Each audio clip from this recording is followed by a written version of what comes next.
që për me mujt me diskutu këtë pjesën e zgjedhjeve është shumë e rëndësishme fillimisht edhe njëherë ta ritheksojmë se pse po shkojmë në zgjedhje.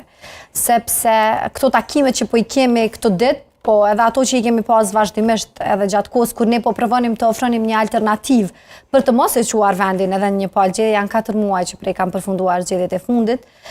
Besoj që tregojnë shumë për lëvizjen vetëvendosje si parti politike, si subjekt politik pra, edhe sigurisht edhe për partnerët tanë, edhe për mënyrën se si ne konceptojmë qeverisjen, pushtetin dhe mënyrën se si ne angazhohemi në fakt për institucionet e për shtetin.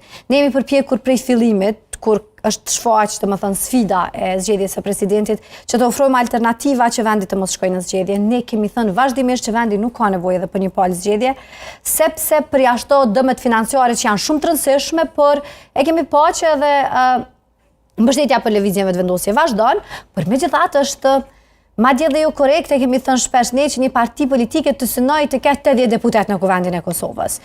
Kjo nuk është e shëndetshme për demokracinë. Në fakt është pak e pamundur. Por edhe e pamundur, por është shumë interesant me pa që është një qasje krejt iracionale në këtë drejtim e kam pas opozita.